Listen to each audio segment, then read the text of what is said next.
Hey there, toy collector friends and fans of horror films alike. Welcome back to the channel. I'm the time-travelling toy collector, and this is the Crooked Man, as seen in the Conjuring 2, part of the Conjuring Universe, as reproduced by Hero Collector as part of their Hero Collector horror figurines. It was a short-lived series that came towards the end of Eaglemoss's and Hero Collector's active primary market existence, and it was a range of figurines that lifted directly from classic and modern classic horror movies. So far on the channel I've looked at their Annabelle figurine. I've also looked at their Valak the Nun, demonic nun figure, also from the Conjuring Universe. And for completeness sake, we also have here the Crooked Man, again from the Conjuring Universe. Now, I won't be doing any spoilery stuff around what takes place in the Conjuring Universe, so don't worry about that. And if you are a fan of horror and haven't watched anything in the Conjuring Universe, I absolutely encourage you to do so. It's a very expanded universe now. But it does feature an awful lot of wonderful stories, many of which are rooted in, and I use the term for your own interpretation, actual narratives. And of course, many of them feature or are adjacent to the work of the Warrens, the couple who are renowned specialists in paranormal activity. And it's really fascinating. So whether you believe in things or you do not makes no odds, because the films themselves are very high quality, very good production values, and I actually think the production values have carried over really well into this range of figurines. So I'm just going to pause to have a little look at the box here. So you've got the Conjuring 2 Crooked Man Hero Collector figurines. There is a picture of the figure there. Obviously he sits inside there in his nice little plastic cocoon. On the back, bit more detail around the figure, which we'll see in hand shortly. A cinematic poster for the Conjuring 2. There's reference to the case files of Ed and Lorraine Warren, as mentioned, a little bit of background there. Yes, and actually, as someone who resides in, there's some of the other products from the range. We've got classic Pennywise and more recent Pennywise, but also in the range that I've not looked at this time. But yeah, this is actually the Conjuring 2 set in London and is around the Enfield haunting, if you're familiar with that. So that's the box. It's a very nice, lovely display box, but it's not the figure, and we are here to look at the figure. So I'm going to zoom in a little bit just so we can optimize the lighting that we have here. So this is the figure, and first of all, we'll take a look at that rather unique facial positioning. So you've got those glasses that are actually on the hat. The hat's pulled down, and we get that really sort of rictus grin across the face of the Crooked Man. It's really quite spectacular. And he's almost not crooked enough in terms of his legs. You sort of feel that you want to see a bit more crookedness to him as he walks. He has, of course, got the very crooked umbrella. He looks almost comedic. There's almost a comedic feel to this figure. If you've not seen the film, trust me, that comedic element will disperse. Let me see if I can come in a bit closer for you. There you go. I don't know if you noticed that. A bit of a strange thing occurred there with the shot. So I don't know. There's something seems to happen when I'm trying to film these particular figures. So you can see there the face in a bit more detail. It doesn't look like it doesn't want to focus on this, probably because it's too scared. But I think the detailing here is actually really good. I think from the fingers up the body into the face. I'm going to zoom out slightly just to see if that helps with the resolution of the video. There we go. Let's try that. I think it's the suit detailing. It's almost kind of, it sort of screams something around the whole, it's got a Tim Burton feel to it. Do you know what I mean? It's the sort of character you'd see crop up in some sort of Tim Burton film. This is not a Tim Burton film, I hasten to add. nor a Tim Burton character, but it does give off some sort of Tim Burton vibes. Hopefully you'll know what I mean when I say that. I love the paint detailing on this. I love the little dent in the hat there. The silver on the spokes of the umbrella, I think that's a really nice touch. You can see the button, or the button down cufflinks of the jacket. You can also see the buttons on the jacket itself and the waistcoat, as well as the very old school buttons across the top of the trouser section, which would have facilitated, well, access in the days of yore. I'll tilt it now this way so we can take a look at the other end, and you can see that our Crooked Man figure also is wearing some nice shoes of the day, but has, again, quite nicely detailed spats. You can see the spats with the detailing and the button on the studs on the spats there, which do go under the shoe. So again, very nice detailing. Anyone that's sort of followed me and listened to some of my videos will know that I do have some issues with humanesque, and I use the term loosely, humanesque characterizations from Eaglemoss, but I think it's fair to say that when they're going into the realms of figures like this one, they do an exceptionally good job. And I guess the detailing at the tip of the umbrella, which again is really lovely. And let's get another shot of the face before it all goes a bit wibbly wobbly. But you know, I just really think that's a fantastic mold, a really good sculpt. It's a resin sculpt overall, and again, like pretty much everything they've ever produced, you don't want to treat it as anything but a display piece. This isn't a toy. It's really not going to survive an awful lot of bashing or robust play, but it would very much survive being on display. I love that you've got the high collar there with sort of cravat-esque tie.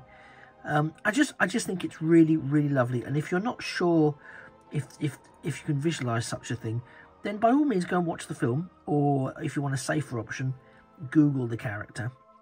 You'll get a chance to see what the image looks like. Some of the creepiness from it, because he's very jolly, as you can see. He's quite a jolly character, likes to be jolly. But part of the creepiness of the character is in its movements and how it approaches the camera, for example, just to warn you of potential jump scares, of which there are many in the Conjuring universe. I love the tails. I don't think I got a chance to mention the tails on the coat. It's very, very nicely done. You do get a sense that you're looking at an outfit complete. He hasn't got any hair, so we don't have to worry about the quality of the hair sculpt. But really, and oh yeah, I'll show you the bottom, just because I don't always do that.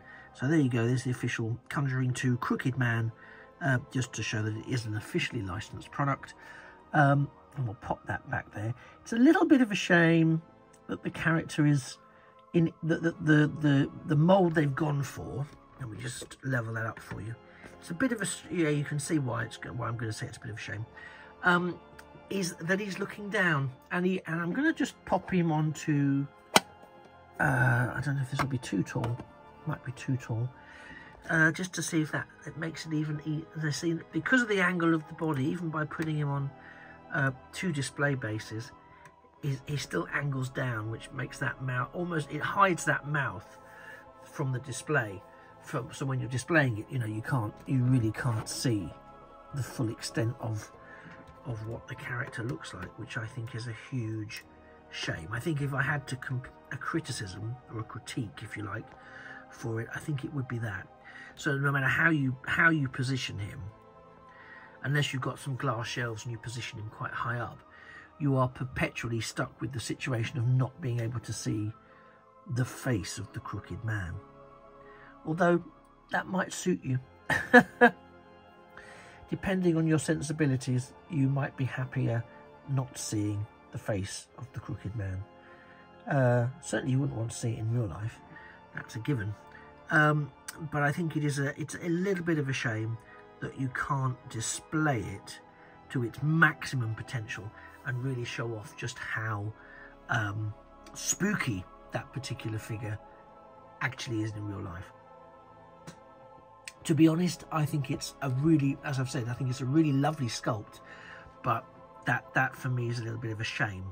I mean, it's okay because it's a talking piece. People can, and if people are careful, I don't mind people picking it up to have a look at it. I'm quite happy for them to pick it up and have a look at it. But it is just a shame that they can't, you know, you really can't see that face. It doesn't want to be seen. It wants to obscure itself. And maybe there's something in that. Anyway, I just thought I'd share that one with you. It is, again, I think overall a lovely sculpt. My biggest disappointment is you can't really see the face unless you're sort of holding it to do a bit of a up close and personal look. I would just say it's interesting to note, and I don't know why this is, but if you do know, do let me know. On the box itself, it says it's for 17 plus. So you can't actually purchase this unless you're 17 or over, which is unusual. It's an unusual age. I don't quite know why we've gone for the 17 plus. I don't know why it's not 18 plus, and I don't really know anyway, because it's not really dangerous. It's not a figurine. I mean, I've seen other, like if you look at some of the Transformers toys with small detachable parts, they say you've got to be 4 years old and over. This is, you know, it's a resin model. I'm not sure a kid would want it, to be perfectly honest, but yeah, I think the films are a 15, so quite why the model itself would be for 17 years and over. I'm not sure. I might be wrong about the certification of the films. It might be an 18, but in my head it's a 15 because they're not overly gory. They're just a bit jump scary, which is great, but much better when it's jump scary rather than gory. It's more psychological. In my opinion, I prefer that. I'm not a big fan of gore for the sake of gore. I prefer my horror films to be a bit more well thought through, plot driven, and you know, requiring a bit of problem solving rather than just it's somebody with a knife going around slashing people up.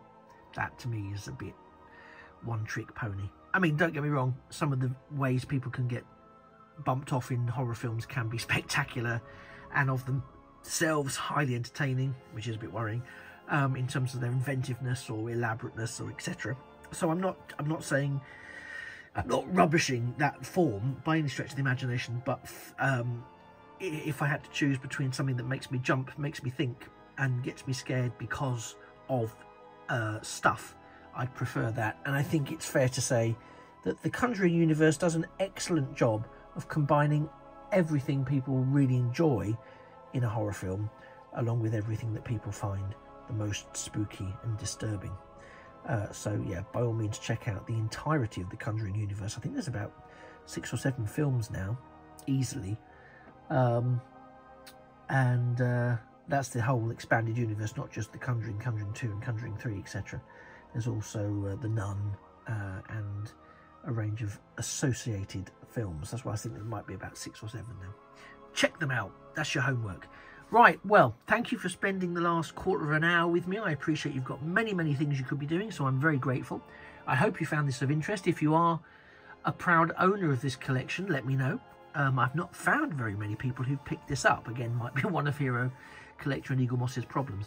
But if you have, let me know if you've got the whole range. If you haven't, then it's probably only available now on secondary marketplaces, although there may be some that are in the emerging stock that's recently bought up by various other companies. We may see them coming out through their online retails, or possibly picking them up at toy fairs or conventions, Comic Cons, etc. Keep your eyes out for them there. Do you think this is something that you'd like to have on your shelf? I mean, within reason, because it's a bit creepy. If so, or if you've seen it and gone, actually that is definitely not having any place in my house, thank you very much, no siree, then do please like the video. It's a huge help to me and the channel. Similarly, subscribe, hit the notifications button so you don't miss anything that's coming up in the future. And thank you again for spending that time with me. I've been the Time Travelling Toy Collector. You've been a wonderful audience, and this has been the Crooked Man from the Conjuring 2, part of the Hero Collector figurines range, focusing on horror classic figures. Thank you very much, and I look forward to seeing you in a future video. Bye-bye for now.